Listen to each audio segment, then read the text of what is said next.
परब्रह्म श्री स्वामीनारायण ने सन 1781 में उत्तर भारत के छपिया गांव में मनुष्य जन्म धारण किया।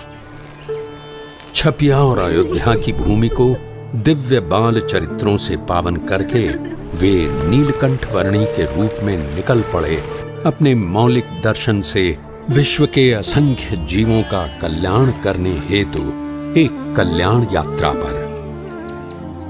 अयोध्या से नैमिषारण्य, हरिद्वार, श्रीपुर, केदारनाथ, बद्रीनाथ, बद्रीवन आदि से होते हुए वे तिब्बत में मानसरोवर पधारे। वहां से गंगोत्री, वंशीपुर आदि से आगे नेपाल में काली गंडकी नदी के किनारे आरोहण करते हुए मुक्तिनाथ जाकर उन्होंने तपश्चर्या की। मुक्तिनाथ से बुटोल नगर आदि स्थानों से होते हुए गोपाल योगी को आत्यंतिक मुक्ति का मार्ग दिखाकर नीलकंठ वर्णी वहां से पूर्व दिशा में आगे बढ़ चले पोखरा की ओर।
नेपाल प्रदेश की वादियों और पहाड़ियों को पार करते हुए नीलकंठ वर्णी आ पहुंचे पोखरा सरोवर पर।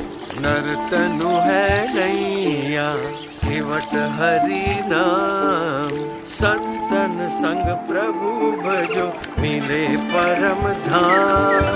नरतनु है नैया केवट हरि नाम, संतन संग प्रभु भजो मिले परम धाम। पोखरा की सेती गंगा नदी में स्नान कर उसे पावन करके नीलकंठ वर्णी आगे बढ़ चले। मध्य में सूर्य रहता है और उस सूर्य के चारों ओर अलग अलग ग्रह परिभ्रमण करते रहते हैं। कई नगरों, पहाड़ों और वनों को पार करते हुए नीलकंठ वर्णी आ पहुंचे धार्मिक स्मारकों के लिए प्रख्यात नगर काठमांडू में।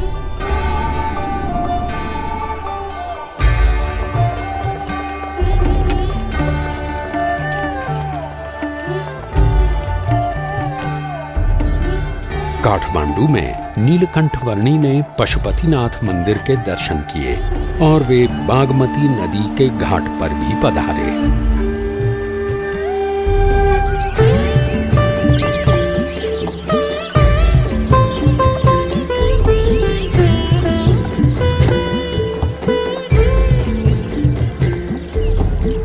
वैभवी नगरी काठमांडू के कई स्थानों पर होते हुए कुछ साधु संतों के समुदाय के साथ नीलकंठ वर्णी वहां के राजा के महल में आ पहुंचे।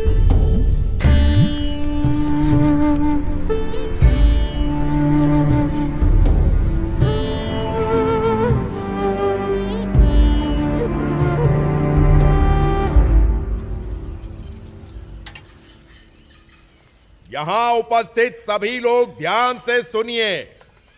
हमारे राजा जी को कुछ असाध्य रोग हुआ है जिससे उनके पेट का दर्द मिट ही नहीं रहा है। यदि किसी को भी इस रोग और उसके निवारण की जानकारी हो तो वो बताएं और हमारे राजा जी का इलाज करें और उचित इनाम भी पाएं। बटुक वर्णी जी, आपके पास भी इस रोग का कोई इलाज हो तो अवश्य बताना। मेरे पास तो जन्म मरण के रोग का इलाज है।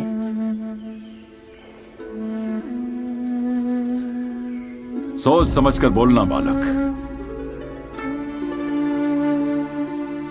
मैं राजा हूं, रण बहादुर साहा। सन्यास में भगवान होते हैं।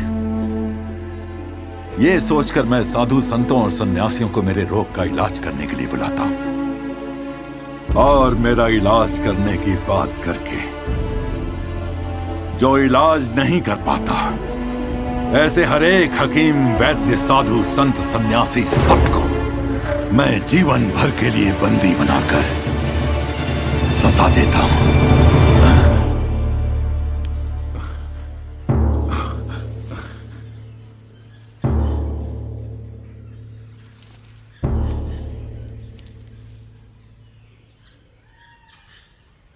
वही तो आप भूल कर बैठते हैं राजन। अपने कर्मों की सजा दूसरों को देकर। इस जन्म में या पिछले जन्मों में आपने स्वयं जो बुरे कर्म किए हैं, उनके फलस्वरूप आपको ये रोग मिला हुआ है। ऐसी बातें मेरे मुंह पे कर रहे हो, तुम्हें डर नहीं लगता? सत्य बात को सुचारू रूप से कहने में डर कैसा राजन? अभी भी आप निर्दोष लोगों को दंड देकर अधिक बुरे कर्मों का संचय ही कर रहे हैं, जिनके फल भी आपको भुगतने पड़ेंगे।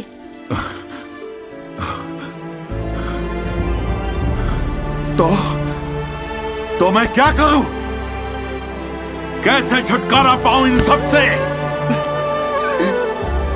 कैसे छुटकारा पाऊं इन सब?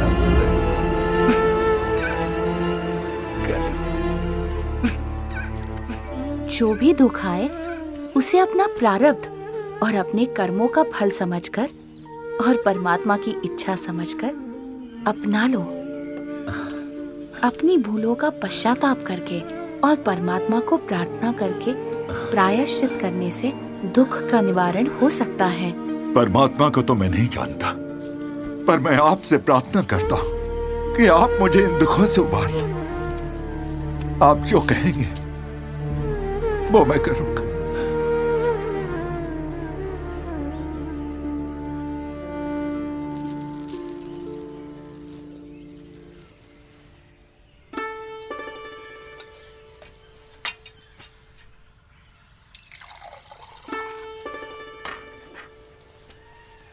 ये पी लीजिए।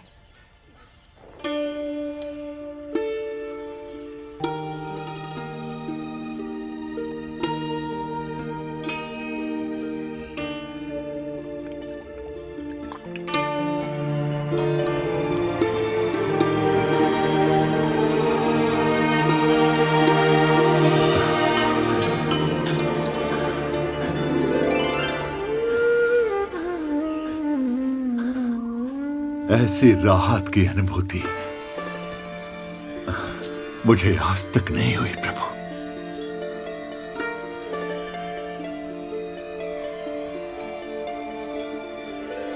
बताइए, मैं आपके लिए क्या कर सकता हूं? मुझे कुछ नहीं चाहिए, बस जिन निर्दोष लोगों को आपने बंदी बनाकर रखा हुआ है, उन सबको छोड़ दीजिए। जैसा आप कहें प्रभु।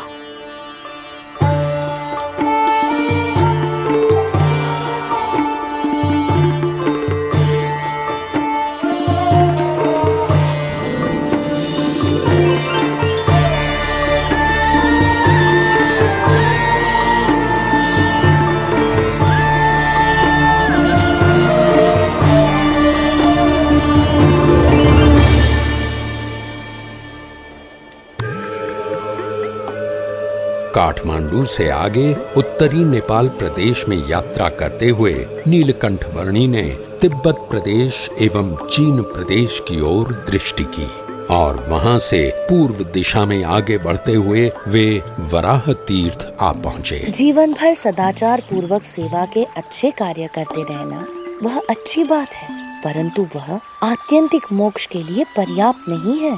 मोक्ष के लिए तो सच्चे ब्रह्म स्वरूप गुरु से सनातन मूल्यों का ज्ञान पाकर उसे अपनाना होगा। ॐ गंगे च यमुने चैव गोदावरी सरस्वती नर्मदे सिन्धु कावेरी जलेऽस्मिन् सन्निधिं कुरु।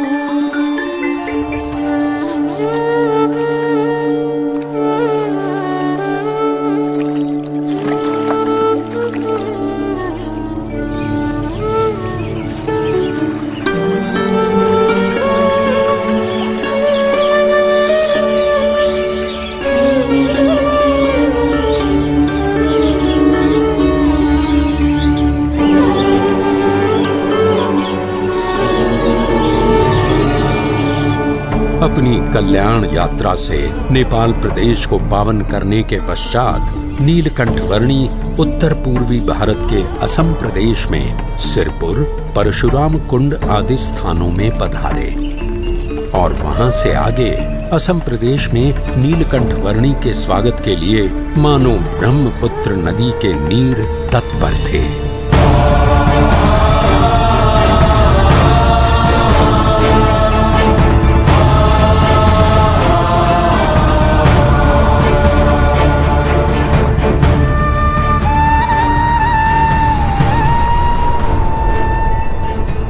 ब्रह्मपुत्र नदी को पार करके नीलकंठ वर्णी आ पहुंचे असम के कामाक्षी तीर्थ में।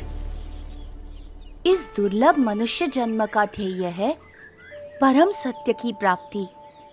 व्यसन, वहम, मलिन मंत्र तंत्र आदि से किसी सत्य को प्राप्त कर लेने जैसा जो अनुभव होता है वो परम सत्य नहीं परंतु केवल भ्रम है। परम सत्य तो केवल एक ही है जो जन्म मरण के चक्कर से मुक्त करके आत्यंतिक मोक्ष प्राप्त करवाता है।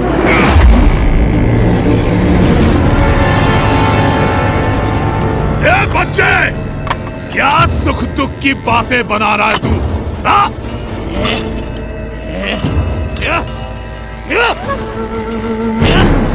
अरे यहाँ मेरे साम्राज्य में सबके लिए केवल एक ही वस्तु प्राप्त है और वो है सुख, सुख और सुख। समझा तू? सुख या सुख का भ्रम? सुख, केवल सुख, केवल सुख। एक सच्चे उपासक की तरह उपासना करके हर एक सुख को सिद्ध किया है मैंने और गले तक मदिरा का पान करके उन हर एक सुख के नशे में रहता हूं मैं। इसीलिए पी बैक कहलाता हूं मैं, पी बैक।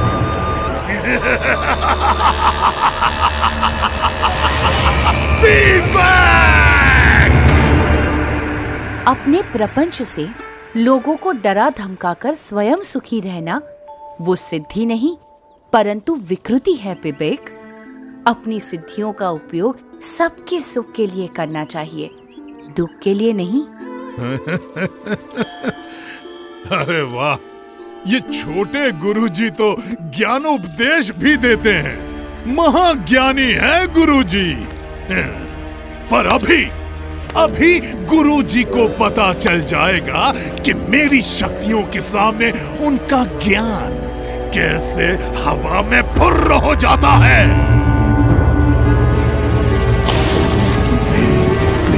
फट, ओम ह्रीं क्लीं फट, ओम ह्रीं क्लीं फट। ये देख मेरी शक्ति छोकरे, ये देख।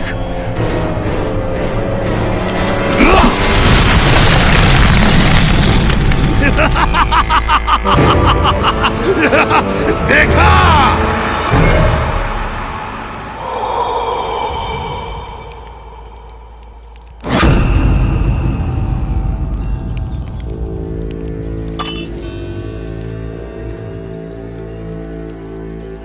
घबराइए मत, परमात्मा की दिव्य शक्ति पर भरोसा रखिए।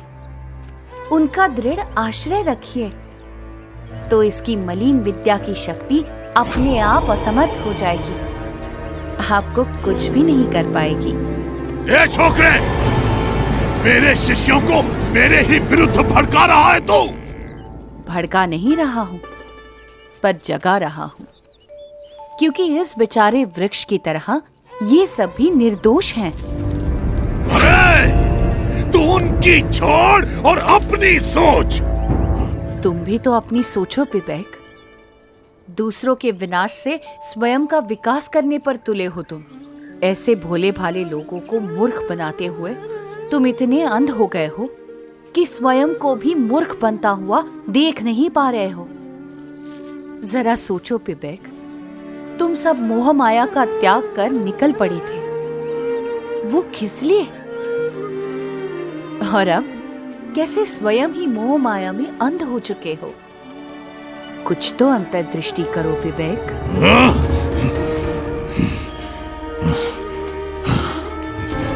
इसे कैसे पता? वैसे मेरी भूल तो है, लेकिन नहीं, ये बकवास कर रहा है।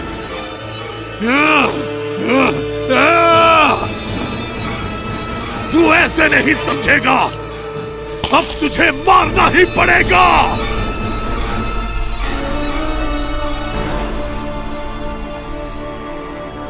परमात्मा की काल शक्ति के सिवा कोई किसी को मार नहीं सकता। अरे, तुझे मारने के लिए तो मेरी शक्ति ही काफी है।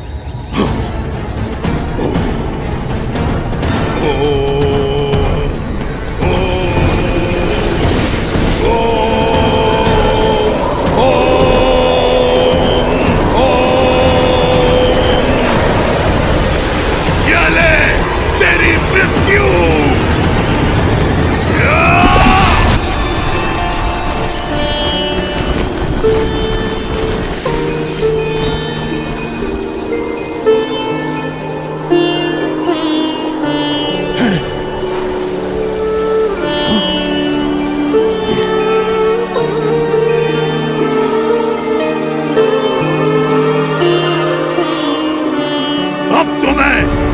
मेरी परम शक्तियों का आह्वान करूंगा और तुझे मार के ही दम लूंगा।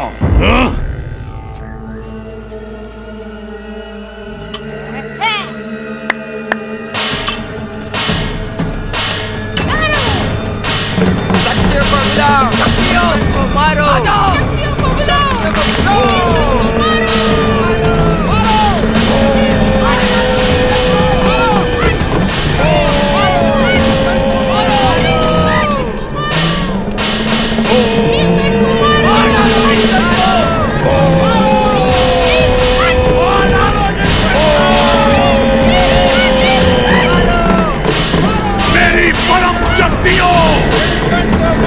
मैं आप सबका आह्वान करता हूँ, इस लड़के को खत्म कर दो, मार डालो इसे।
कैसे संभव है? ह्रीं क्लीं फट्, ओम ह्रीं क्लीं फट्।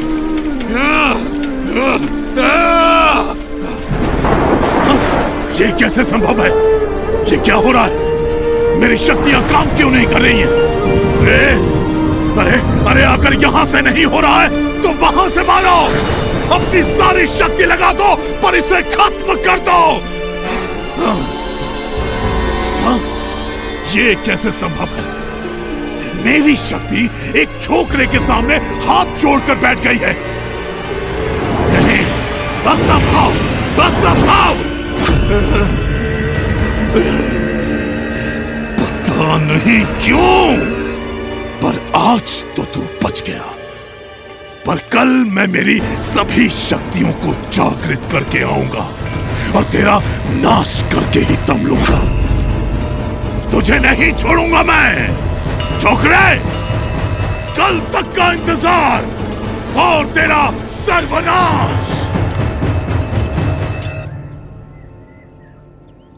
तेरा सर्वनाश।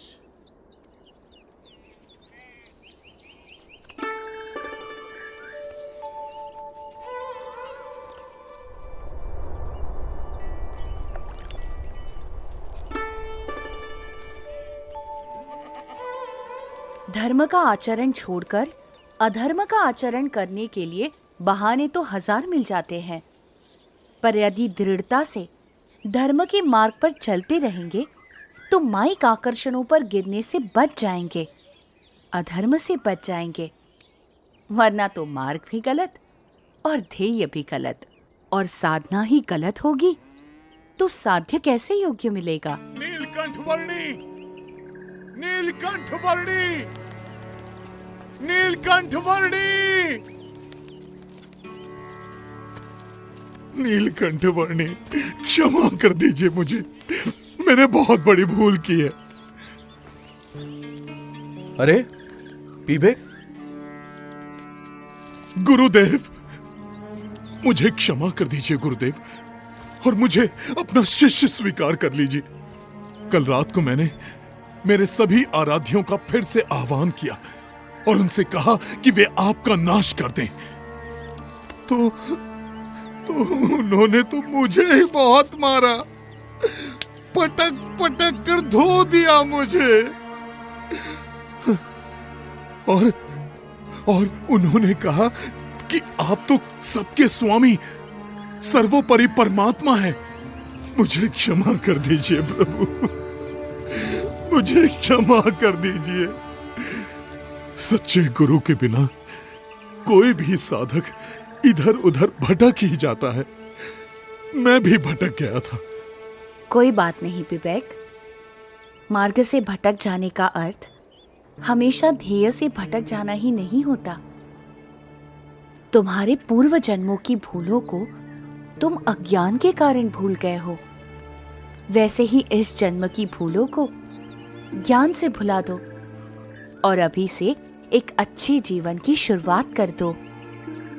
जी गुरुदेव, गुरुदेव, मैंने बहुत भूल की है। अब आप ही मेरा मार्गदर्शन कीजिए।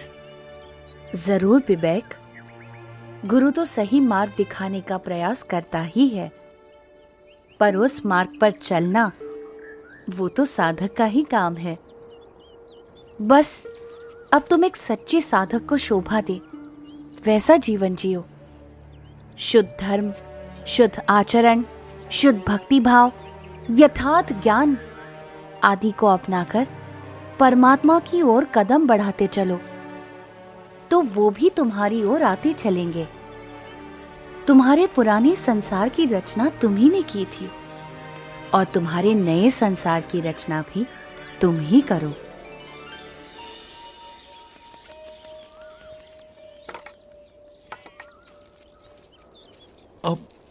आप कहां चल दिए गुरुदेव? अब मुझे आपसे दूर नहीं होना है। जहां प्रेम है वहां दूरी कैसी? और भौतिक दूरी बढ़ने से हृदय की निकटता मिट थोड़ी ना जाएगी। विवेक, गुरु की आज्ञा में रहना वो उनके साथ रहने के समान ही है। जी गुरुदेव, अब मेरा शेष जीवन आपकी आज्ञा के अनुसार ही बीतेगा। तो मैं सदैव तुम्हारे साथ रहूंगा। प्रणाम गुरुदेव।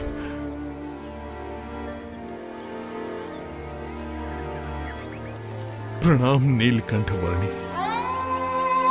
सच्चे गुरु की सच्ची संगति और उस संगति से आत्यंतिक मोक्ष की प्राप्ति, साक्षात परमात्मा की प्राप्ति, परम कल्याण के इस परम संदेश को फैलाने के लिए अपने अगले पड़ावों की ओर नीलकंठ वर्णी आगे बढ़ चले, असम के घने वनों से होते हुए।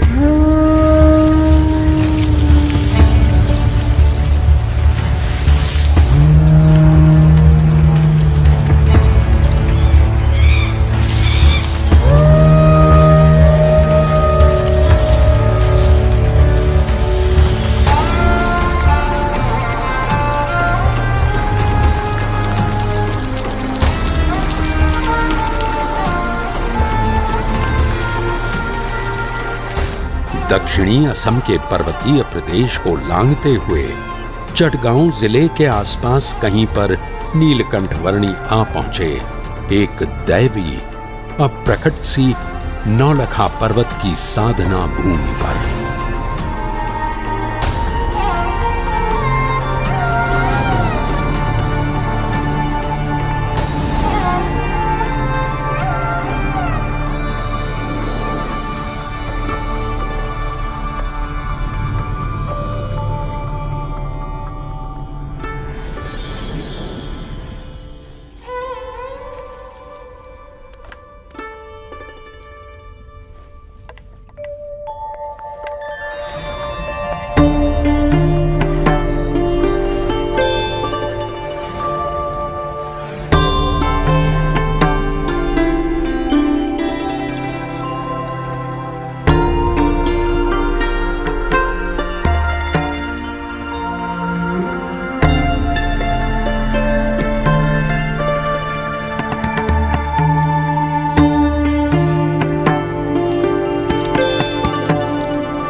इस दिव्य और अप्रकट पर्वत भूमि पर 9 लाख योगी युगों से योग साधना करके अनेक सिद्धियों को प्राप्त कर रहे हैं, जिससे अंततः वे आपकी महिमा को समझ सकें और मोक्ष प्राप्त कर सकें। सिद्धियों की प्राप्ति हेतु योग साधना करने से अनेक सिद्धियां प्राप्त हो सकती हैं, पर उन सिद्धियों के प्रति जो लगाव बना रहता है वह परमात्मा की भक्ति में से विचलित कर देता है, और आत्यंतिक मोक्ष तो यथार्थ दास भाव से परमात्मा की भक्ति करने से ही होता है।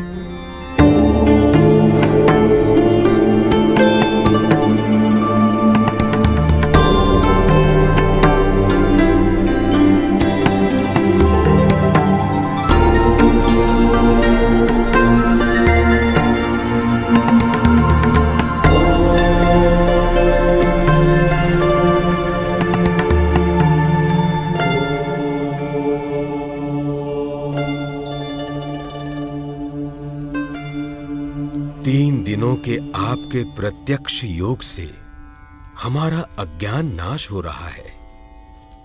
हम अपने प्राणों को षट चक्रों में प्रसारित करके किसी भी सिद्धि को प्राप्त कर लें, उससे भी अधिक यह है कि हम हर प्रकार से आप जो परमात्मा हैं उनमें जुड़ जाएं। कृपा करके हमें आपकी भक्ति का अधिकार दें और आपके स्वरूप में जोड़ दें। आप सभी का आत्यंतिक मोक्ष के मार्ग पर प्रयाण हो।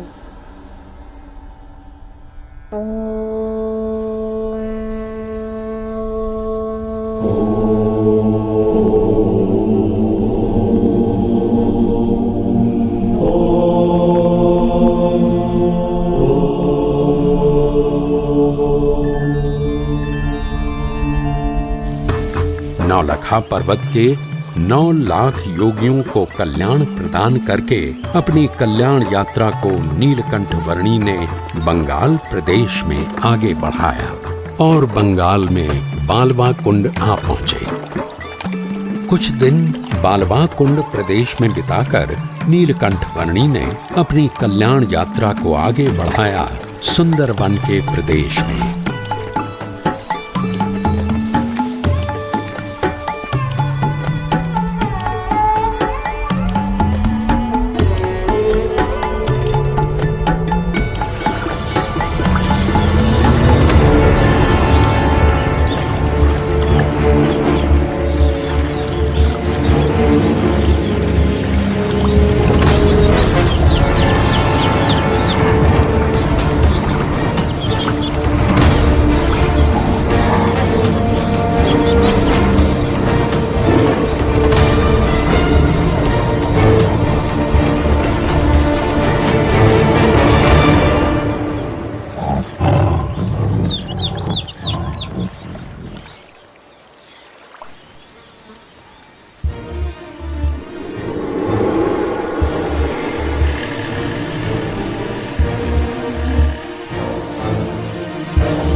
बंग देश को पार कर नीलकंठ वर्णी गौड़ देश में श्री चैतन्य महाप्रभु की जन्मभूमि नवद्वीप में आ पहुंचे।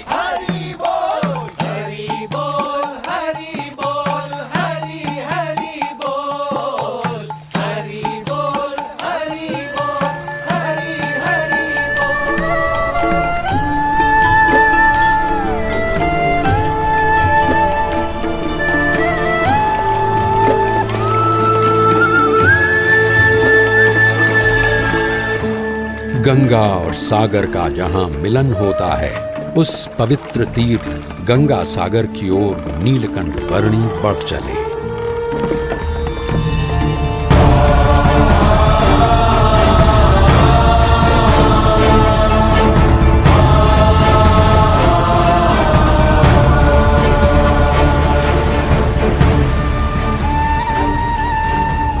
नीलकंठ वर्णी सागर द्वीप में स्थित सुंदरवन में कपिल मुनि के आश्रम में आए।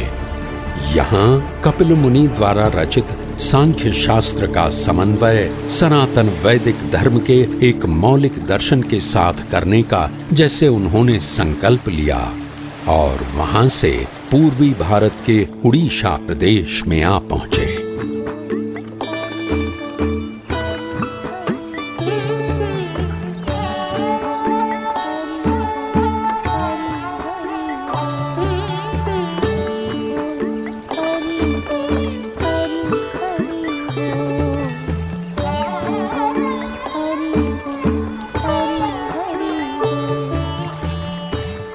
इस उड़ीसा प्रदेश के एक छोटे से गांव में मानो कोई नीलकंठ वर्णी की प्रतीक्षा में था।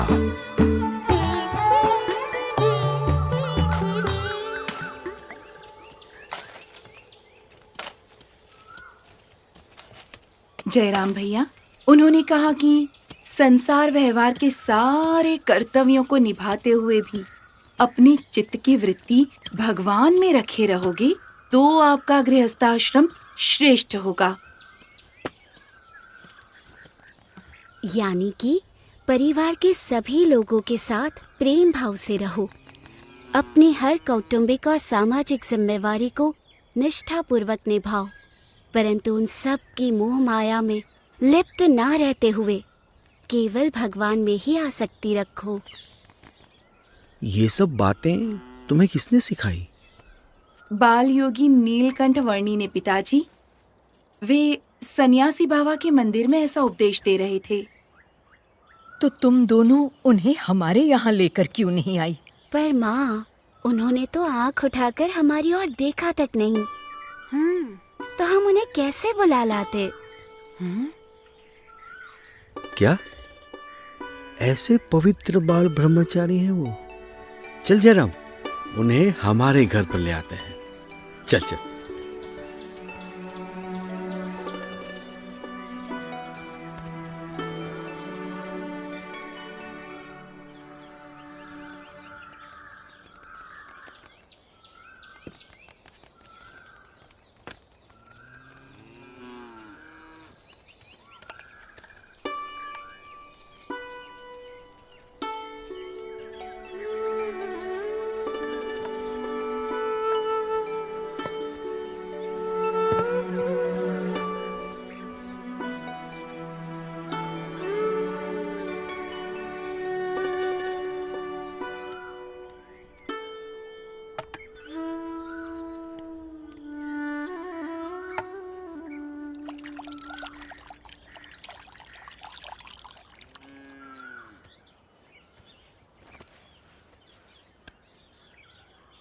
ये कमल ककड़ी लीजिए, ताजी हैं।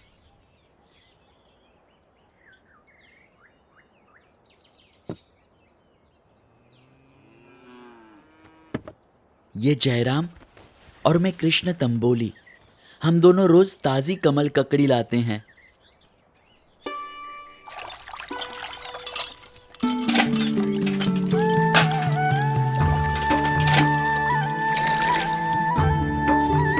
दैनिक दिनचर्या में व्यस्त रहते हुए भी प्रभु भक्ति में लीन रहा जा सकता है और ऐसे निरंतर भक्ति करने से बुद्धि शुद्ध होती है।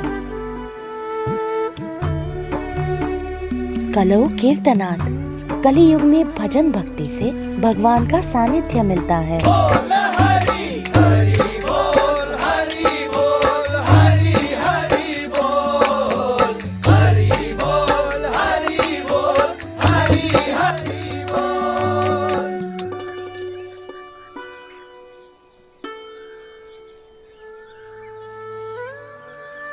रोज इतनी ताजी कमल ककड़ी कहाँ से लाते हो? क्या मुझे भी उस जगह ले चलोगे? हाँ, आज शाम को ही चलेंगे। आपको हमारे साथ बड़ा मजा आएगा।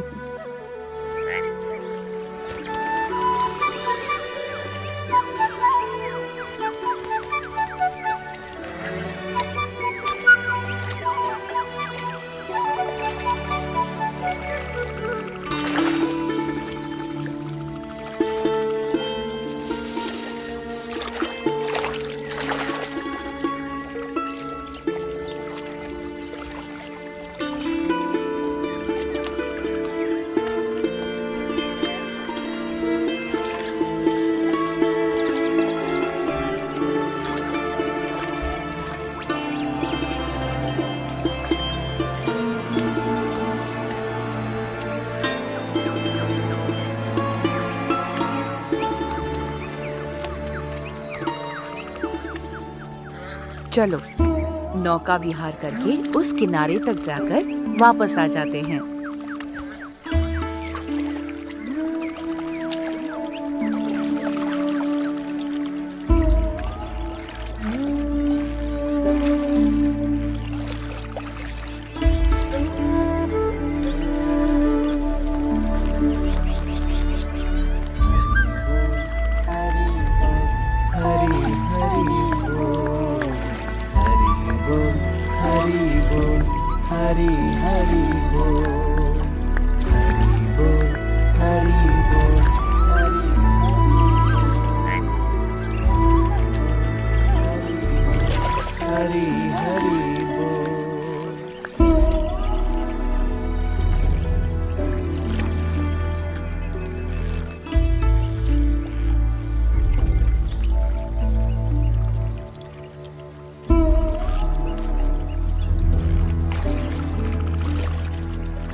इस समय इस डरावने वन में जाना उचित नहीं होगा। हाँ, बहुत डरावनी जगह है। डरो मत, मैं तुम्हारे साथ हूँ। चलो। ठीक है।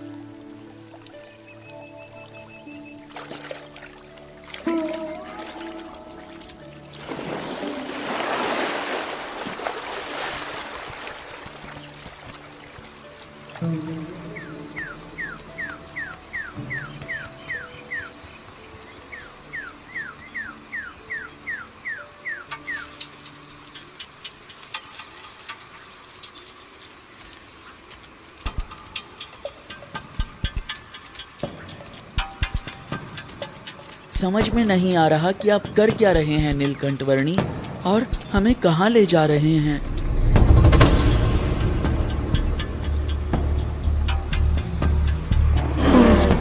ये तो भालू की आवाज है। हे भगवान।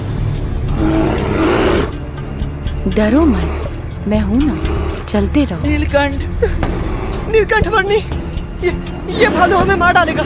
नहीं, कुछ नहीं करेगा।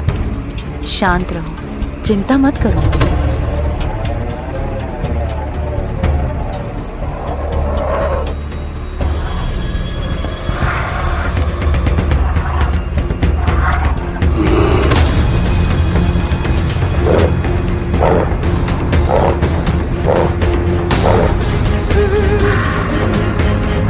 ये तो हमारे नजदीक आ रहा है।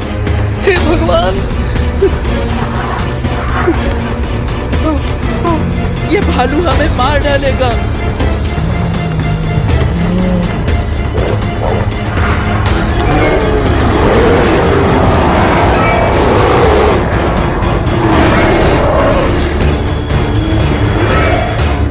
शांत हो जाओ।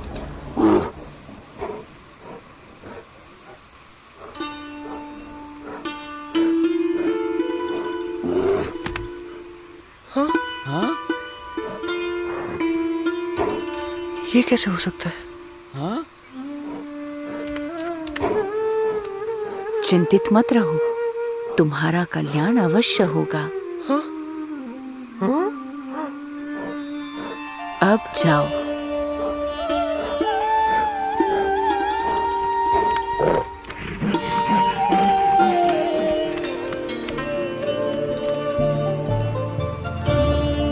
चलो, हो गया, अब वापस घर चलते हैं। हाँ, जल्दी चलो, जल्दी यहाँ से भाग निकलते हैं। जल्दी यहाँ से भाग निकलते हैं। हाँ? भागो भगवान, कहीं वो भालू वापस ना आ जाए।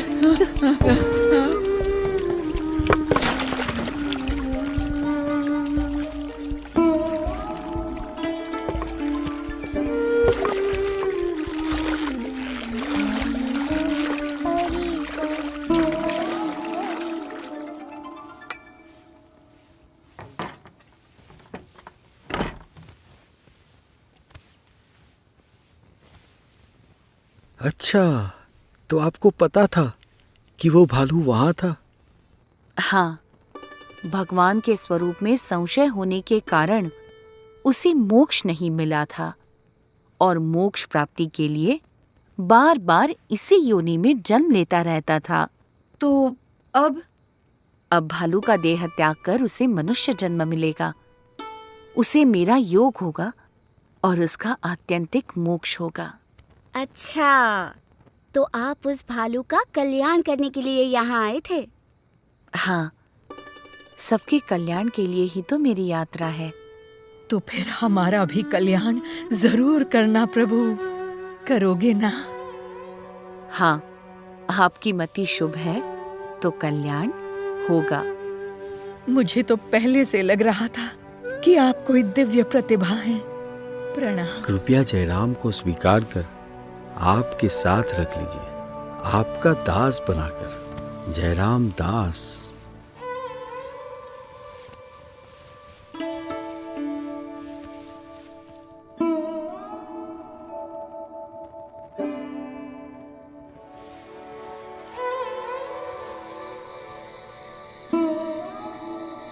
कुछ मुमुक्षुओं को कल्याण के मार्ग पर प्रेरित करने के पश्चात भी उनके साथ ही बस जाना वो नीलकंठ वर्णी की शैली नहीं थी, क्योंकि उनका लक्ष्य था अनंत मुमुक्षुओं के कल्याण के लिए अपनी कल्याण यात्रा को आगे बढ़ाते ही रहना।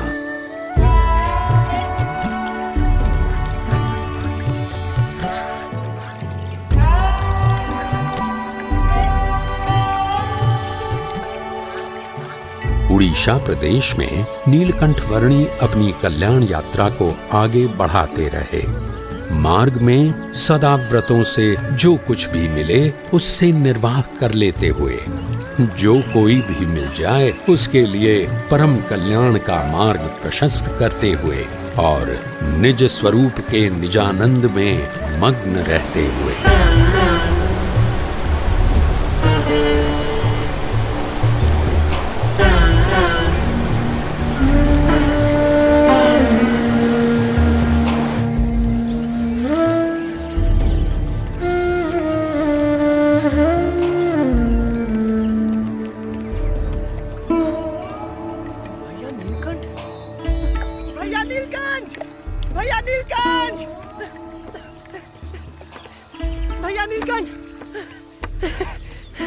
भैया नीलकंठ, 20 दिनों से आपको ढूंढ रहा हूं मैं। आपके चले जाने से मेरा परिवार बहुत दुखी है। मुझे उनके साथ रहना है और आपके बिना नहीं रहना है। तो घर चलो, आप चलो। उन सबके प्रेम का मैं आदर करता हूँ, परंतु मेरी यात्रा तो अविरत आगे बढ़ती ही रहेगी जयराम दास। क्यों ना तुम भी मेरी यात्रा में जुड़ जाओ।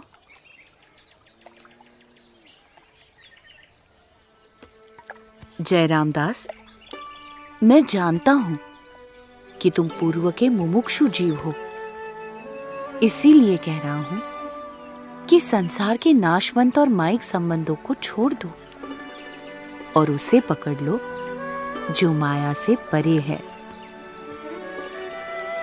हाँ, मेरे साथ चलो। चलो जगन्नाथपुरी चलते हैं। जी, आप सही कह रहे हैं। चलो।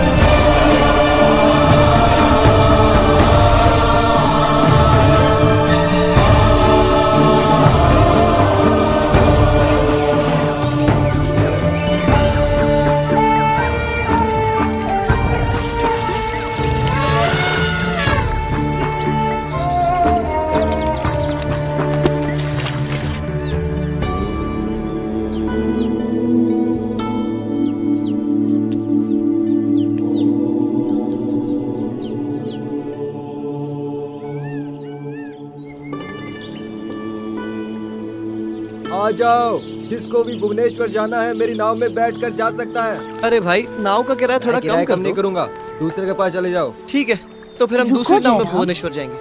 अरे केवट, भुवनेश्वर जाना हो केवट, मेरी नाव में आ सकता है। सुनो भैया, अरे भाई, सामान वो नाव वाला तो बहुत पैसे मांग रहा है। भुवनेश्वर तक जाने के लिए इतना सारा पैसा कौन देगा? अरे भाई केवट, नाव का किराया थोड़ा कम कर दो। इधर तुम्हारी नाव में बैठेंगे और थोड़ी ही देर में उधर भुवनेश्वर की ओर उतर जाएंगे। ले जाता हूँ। उसके लिए इतना ज्यादा दाम ठीक नहीं है। अरे नहीं नहीं भैया, इतना लोभ करोगे और सौदेबाजी करते रहोगे तो इसी किनारे पर रात बितानी पड़ेगी। चलो चलो, मैं तो नाव लेकर जा रहा हूँ। मैं तो एक पैसा भी कम नहीं करूँगा। आना है तो आओ, नहीं तो कोई बात नहीं। हाँ, नीलकंठ वर्णी मेरा इंतजार करते करते आखिर चले गए। हाँ, इतना लोभ नहीं करता तो भी नीलकंठ वर्णी के साथ नाव में होता।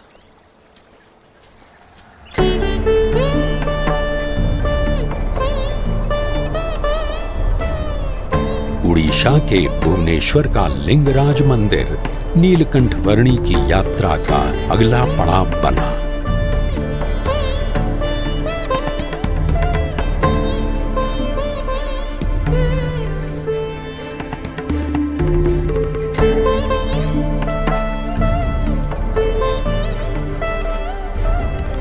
भुवनेश्वर से दक्षिण में नीलकंठ वर्णी साक्षी गोपाल तीर्थ में पधारे।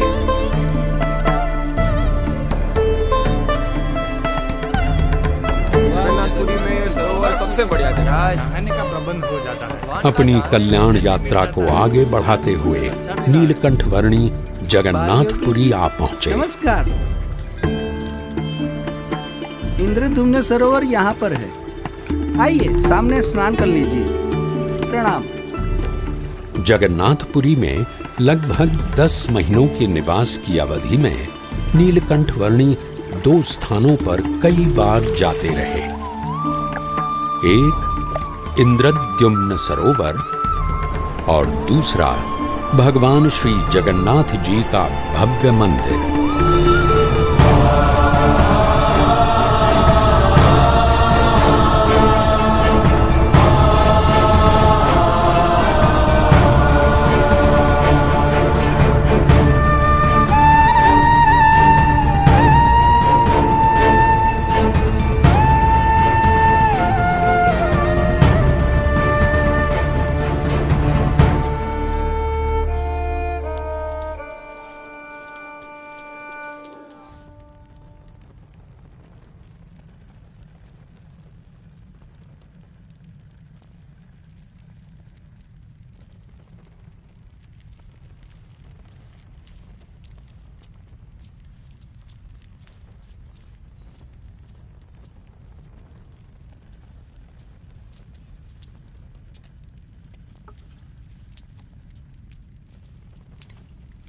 ये लीजिए भगवान जगन्नाथ जी का प्रसाद।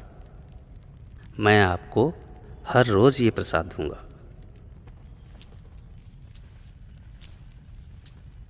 जरूर आते रहिएगा। प्रणाम।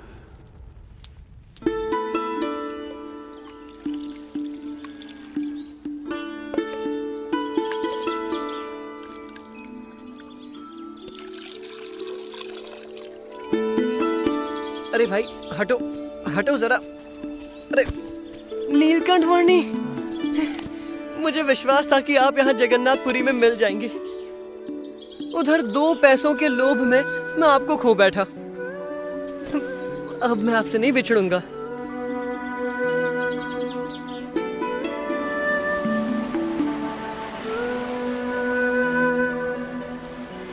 जगन्नाथपुरी की भूमि और जगन्नाथपुरी का समुद्र नीलकंठ वर्णी के संग से पावन हो चुके थे, तो फिर जगन्नाथपुरी के राजा कैसे रह जाते।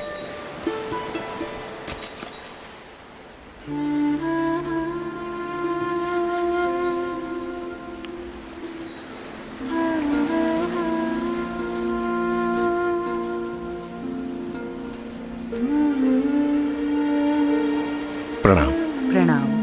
मैं जगन्नाथपुरी का राजा गजपति राजा दिव्य सिंह देव हूँ। जगन्नाथपुरी के मेरे साम्राज्य में आपकी दिव्य प्रतिभा के बारे में मैंने बहुत कुछ सुना है। प्रणाम।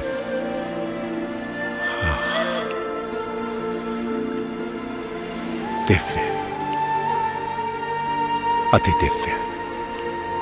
आप तो दिव्य अति दिव्य हैं। आप तो सच्चित आनंद स्वरूप हैं। प्रभु, मेरी प्रार्थना है कि इस वर्ष के रथ यात्रा उत्सव में आपकी विशेष उपस्थिति हो जी, जिससे समग्र जगन्नाथपुरी के वासियों को आपके दर्शन का सौभाग्य मिले जी। और रथ यात्रा उत्सव के पश्चात भी आप यहां जगन्नाथपुरी में ही बसे रहें। धन्यवाद प्रभु, धन्यवाद।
सदा संतुष्ट मनसः सर्वाः सुखमया दिशः। यदि संतोष पूर्वक जीवन जिएंगे तो सुखी रहेंगे।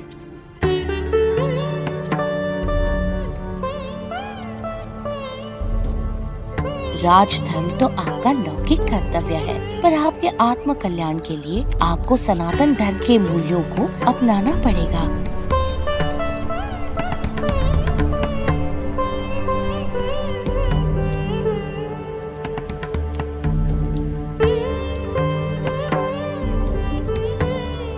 पिछले 10 महीनों में कई बार जगन्नाथ जी के दर्शन आपके साथ किए हैं और आज वैसे दर्शन अंतिम बार किए। 10 महीनों में कभी आपका बहुमान हुआ तो कभी अतिशय अपमान हुआ, कभी आपको अच्छे व्यंजनों का भोजन मिला और कभी तो आप कई महीनों तक केवल वायु भक्षण कर रहे हैं। हर परिस्थिति में आप एक समान प्रसन्नता से रहे। मैं तो कई बार बहुत व्यथित हो जाता था, पर आप तो हमेशा स्थित प्रज्ञ। अब आगे हम कहाँ जाएंगे? यहाँ से पश्चिम दिशा में महानदी है। उसी पार करके हम आदिकूर्म, पन्ना नृसिंह, मानसपुर आदि से होते हुए दक्षिण भारत में वेंकटाद्रि चलेंगे।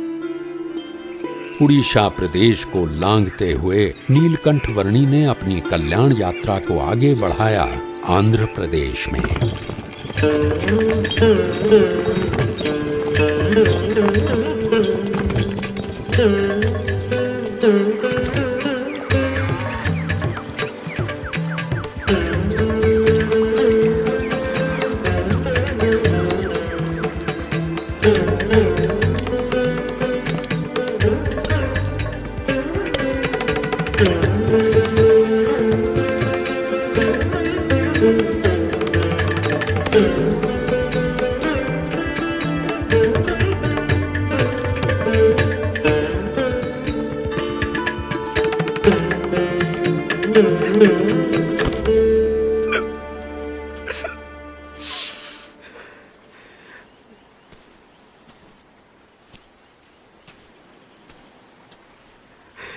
मेरे माँ बाप की स्थिति अभी कैसी होगी? मेरा मन हमेशा उनकी चिंता में लगा रहता है। चलो चलो हम घर वापस चलते हैं।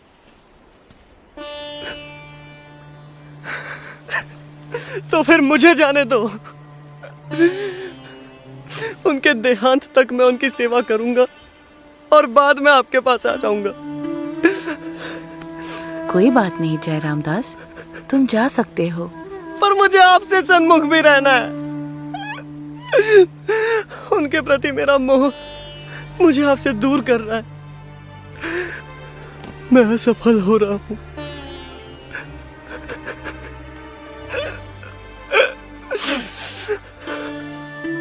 अहम और ममत्व रूपी माया का त्याग करना कोई सरल खेल नहीं है जो तुम ऐसे ही खेल लेते, पर तुमने प्रयास तो किया।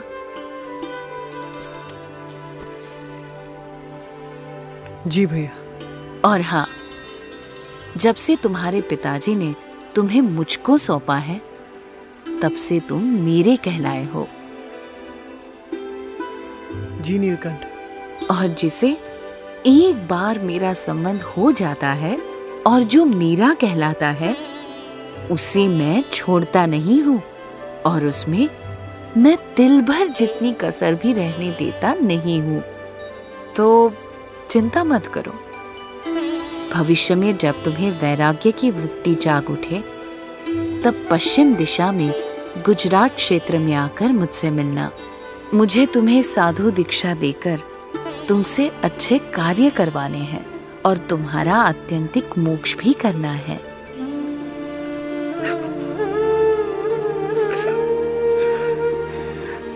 प्रणाम। प्रणाम। मुझे भूलिएगा मत।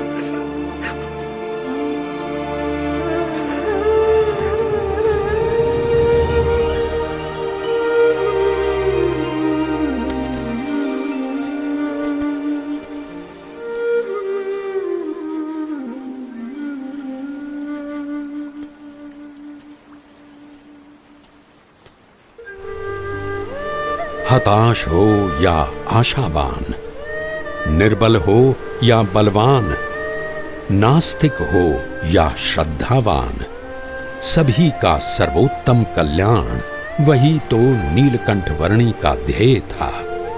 अपने मनुष्य अवतरण के इस ध्येय को सिद्ध करने के लिए ही तो नीलकंठ वर्णी ने सन 1792 में अयोध्या से अपनी कल्याण यात्रा प्रारंभ की और कई स्थानों से होते हुए सन 1795 में वे नेपाल प्रदेश के पोखरा तक आए। पोखरा से आगे उन्होंने नेपाल के काठमांडू, असम प्रदेश के कामाक्षी तीर्थ, बंगाल प्रदेश के गंगा सागर, उड़ीसा प्रदेश के भुवनेश्वर और साक्षी गोपाल आदि स्थानों से होते हुए जगन्नाथपुरी तक की यात्रा की और जगन्नाथपुरी से दक्षिण में आंध्र प्रदेश में यात्रा करते हुए अब नीलकंठ वर्णी बढ़ चले दक्षिण भारत के सुप्रसिद्ध तीर्थ तिरुपति की ओर।